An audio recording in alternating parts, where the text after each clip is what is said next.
కిందటి వీడియోలలో మాత్రికల కూడికలు, తీసివేతలు మరియు గుణించుటను నేర్చుకున్నాము.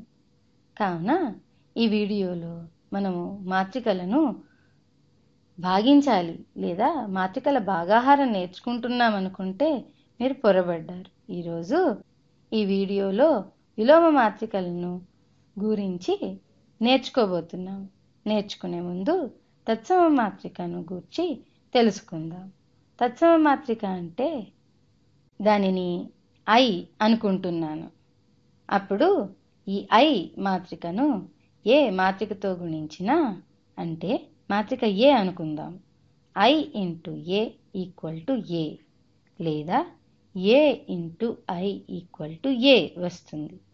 చూడండి, మాత్రికలను గుణించడంలో ఏ వరుసలో గుణిస్తున్నాము అన్నది చాలా అవసరం. కానీ తత్సమ మాత్రిక ఐను వేరే మాత్రికతో ఏ క్రమంలో గుణించినా అదే మాత్రిక వస్తుంది. చూడండి, ఇలాగా ఇది చతురస్ర మాత్రికలకు మాత్రమే వర్తిస్తుంది. I into A equal to A into I equal to A అన్నది వర్తిస్తుంది. ఒకవేళ చతురస్ర మాత్రికలు కాకుంటే ఒక్క విధంగానే పనిచేస్తుంది. తత్సమ మాత్రిక చూడడానికి ఎలా ఉంటుంది? 2x2 మాత్రిక అనుకుంటే అది 1 0 0 1 అవుతుంది.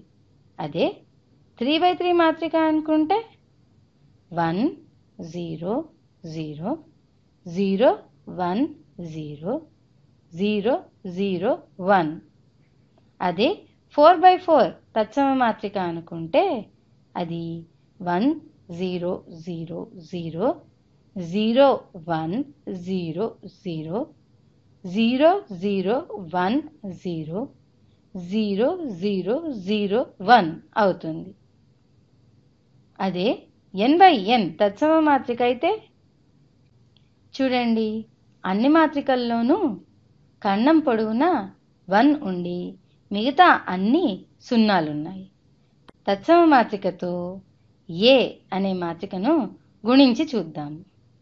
1 0 0 1 into A B C D equal to మొదటి అడ్డు వరుస ఇంటూ రెండవ మాత్రిక మొదటి నిలువు వరుస A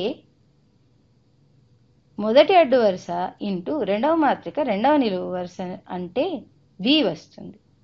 అలాగే రెండవ అడ్డు వరుస ఇంటూ రెండవ మాత్రిక మొదటి నిలువు వరుస C వస్తుంది. రెండవ అడ్డు వరుస ఇంటూ రెండవ మాత్రిక రెండవ నిలువు వరుస D వస్తుంది. చూడండి, లబ్ధ మాత్రిక A B C D వచ్చింది. మొదటి మాత్రిక అడ్డు వరుసల సమాచారము మరియు రెండో మాత్రిక నిలువు వరుసల సమాచారము ఈ లబ్ధ మాత్రికలో ఉంటుంది. 3x3 తత్సమ మాత్రికను వాడి కూడా ఇలాంటి ఫలితాన్నే పొందవచ్చు. లబ్ధ మాత్రికలో మొదటి మాత్రిక అడ్డు వరుసలను రెండవ మాత్రిక నిలువు వరుసలతో గుణించి కూడి రాస్తే,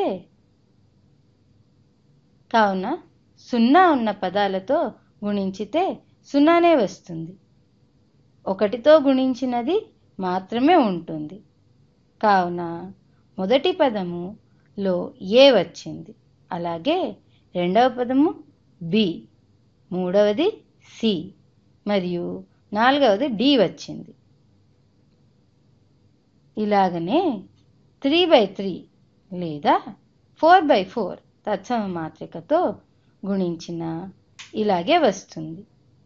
మనకి సాధారణ గుణించటంలో 1 into A equal to A అని, అలాగే 1/A into A equal to 1 వస్తుందని తెలుసు కదా. 1/Aని A యొక్క గుణన విలోమం అంటాము. అలాగే మాత్రికల్లోనూ చేయవచ్చును. అంటే A ఇన్వర్స్ ఇంటూ A చేస్తే మనకి తత్సమ మాత్రిక రావాలి, లేదా ఏ ఇంటూ ఏ ఇన్వర్స్ యొక్క లబ్ధ మాత్రిక తత్సమ మాత్రిక కావాలి. ఈ సమీకరణం చూస్తే ఏ ఇన్వర్స్ మాత్రిక ఏ మాత్రిక యొక్క గుణన విలోమం, అలాగే ఏ మాత్రిక ఏ ఇన్వర్స్ మాత్రికకు గుణన విలోమం అని అనవచ్చు. ఇప్పుడు ఏ ఇన్వర్స్ మాత్రికను ఎలా కనుక్కోవాలో నేర్చుకుందాం. ఒక 2x2 మాత్రికకు విలోమ మాత్రిక అంటే ఇన్వర్స్ మాత్రికను కనుక్కుందాము. 3x3 మరియు 4x4 మాత్రికల విలోమ మాత్రికను కూడా కనుక్కోవడం 2x2 మాత్రిక లాగానే, కానీ 2x2 మాత్రిక కన్నా కొద్దిగా కష్టం. చెప్పాలంటే మాత్రిక కొలత పెరుగుతున్న కొద్దీ విలోమ మాత్రికను కనుక్కోవడం కష్టమవుతూ పోతుంది. చూడండి, ఒక 2x2 మాత్రికను రాస్తాను. A = A B C D అనుకుందాం. విలోమ మాత్రిక A inverse = 1/A × D - B × C. ఈ AD - BCని మాత్రిక A యొక్క డిటర్మినెంట్ అని అంటాము. ఇది ఒక స్థిర సంఖ్య. ఇది ఇంటూ ఏని డికి బదులు, అలాగే డిని ఏకి బదులు రాసి బి మరియు సిని -b మరియు -cగా రాయాలి. ఈ AD - BC అన్నదాన్ని డిటర్మినెంట్ అని అంటాము. వచ్చే వీడియోల్లో దీన్ని గురించి నేర్చుకుందాం. కానీ ఈ వీడియోలో మాత్రం దీన్ని గుర్తుపెట్టుకుని ఏ ఇన్వర్స్ను కనుక్కోవలసి ఉంటుంది. ఏ యొక్క డిటర్మినెంట్ని ఏ రాసి ముందు వెనక 2 నిలువు గీతలను గీసి గుర్తిస్తారు. కావున నిలువు గీత ఏ నిలువు గీత అన్నది ఏ యొక్క డిటర్మినెంట్ని సూచిస్తుంది. దాని విలువ AD - BC. కావున ఏ ఇన్వర్స్ను 1/డిటర్మినెంట్ A into D - B - C A గా కూడా రాయవచ్చు.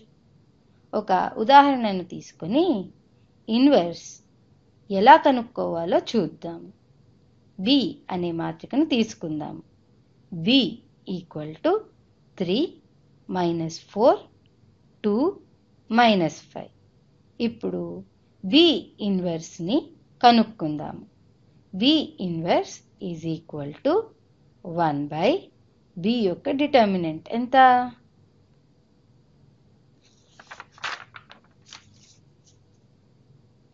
అది 3 × -5 -15 -2 × -4 -8 -8 +8 వస్తుంది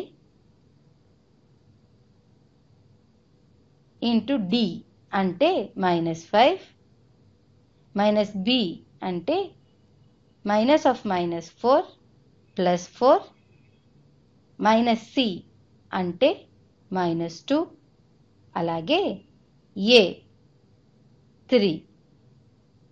ఇప్పుడు మనము దీన్ని సూక్ష్మీకరిద్దాం. P ఇన్వర్స్ = 1/-15 + 8 విలువ -7 ఇంటూ -5 4 -2 3. -1/7తో లోపలి వాటిని గుణిస్తే +5/7 -4/7 +2/7 -3/7 వచ్చింది. ఇది నిజంగా B యొక్క ఇన్వర్సా కాదా అన్నది Bతో గుణించి చూస్తే తెలుస్తుంది. పక్కనే రాసి ఉన్నదంతా తుడిపేసి క్లియర్గా చేస్తాను. ఇప్పుడు మాత్రికలను గుణిద్దాము. B ఇన్వర్స్ మాత్రిక 5/7 -4/7 2/7 -3/7ని B మాత్రిక 3 -4 2 -5తో గుణిస్తున్నాను. మాత్రికలను గుణించడానికి మొదటి మాత్రిక యొక్క మొదటి అడ్డు వరుసను రెండవ మాత్రిక యొక్క మొదటి నిలువు వరుసతో గుణిస్తే లబ్ధ మాత్రిక మొదటి పదం వస్తుంది. అంటే 5/7 ఇంటూ 3 అంటే 15/7 ప్లస్ -4/7 ఇంటూ 2 అంటే -8/7. రెండవ పదము ఈ అడ్డు వరుసతో రెండవ మాత్రిక యొక్క రెండవ నిలువు వరుసను గుణిస్తే 5/7 ఇంటూ -4 అంటే -20/7 ప్లస్ -4/7 ఇంటూ -5 ఇది +20/7 వస్తుంది. మూడవ పదము మొదటి మాత్రిక రెండవ అడ్డ వరుసను రెండవ మాత్రిక మొదటి నిలువు వరుసతో గుణిస్తే అంటే 2/7 ఇంటూ 3 6/7 ప్లస్ -3/7 ఇంటూ 2 ఇది -6/7 వస్తుంది. చివరి పదము మొదటి మాత్రిక రెండవ అడ్డు వరుసను రెండవ మాత్రిక రెండవ నిలువు వరుసతో గుణిస్తే అంటే 2/7 ఇంటూ -4 ఇది -8/7 ప్లస్ -3/7 ఇంటూ -5 ఇది 15/7కి సమానం. దీన్ని సూక్ష్మీకరిద్దాం. 15 - 8 7/7 1 వస్తుంది. -20/7 ప్లస్ 20/7 0 వస్తుంది.